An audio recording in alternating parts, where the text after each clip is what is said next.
हर हर महादेव। आप सभी को हरितालिका तीज की ढेरों शुभकामनाएं। तो दोस्तों, आज मैं हाजिर हूँ हरितालिका तीज की एक कहानी लेकर।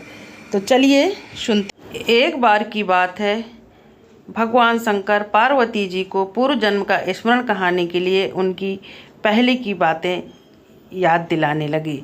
वो बोले, आपने अपने पिछले जन्म में बहुत कठोर तपस्या की। आपने घनघोर बारिश में, जलती हुई धूप में और ज़ोरदार कड़ाकेदार सर्दी के में आपने पानी के अंदर घुसकर तपस्या की और अन्न जल सब त्याग दिए। सिर्फ सूखे पत्ते खाकर आपने जीवन व्यतीत किया। आपकी तपस्या को देखकर भगवान विष्णु प्रसन्न हो गए। उन्होंने नारद जी को आपके पिता के पास शादी का प्रस्ताव लेकर के भेजा, लेकिन आपने तो मन ही मन भोले जी को अपने मन में पति के रूप में चुन लिया था। तो आप दुखी हो गई और ये बात आपने अपनी सखी से बताई। तो आपकी सखी ने सलाह दी कि घनघोर जंगल में जाकर के आपकी पूजा करें, आपकी आराधना करें, तो आप खुश होंगे और आप तभी हमारी समस्या का समाधान होगा।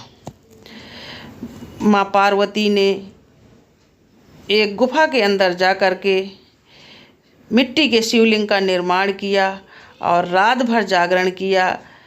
वहाँ पर बेलपत्र फूल सब चढ़ाए।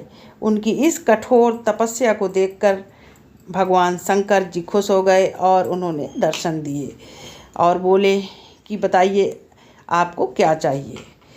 माँ पार्वती ने कहा कि मैं सिर्फ आपको अपने पति के रूप में चुनना चाहती हूँ।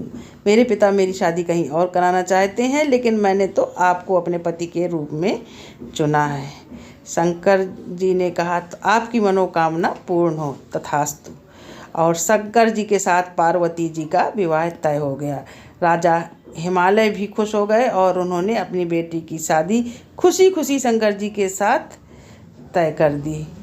तो इस व्रत को जो भी कुंवारी कन्या रहती हैं तो उन्हें अपना मनपसंद वर मिलता है और सौभाग्यवती स्त्रियों को उनका अखंड सौभाग्य प्राप्त होता है। तभी से सारी स्त्रियां अपने पति की लंबी उम्र के लिए, अखंड सौभाग्यवती रहने के लिए इस व्रत को करती हैं। बोलिए शंकर भगवान और पार्वती मैया की जय।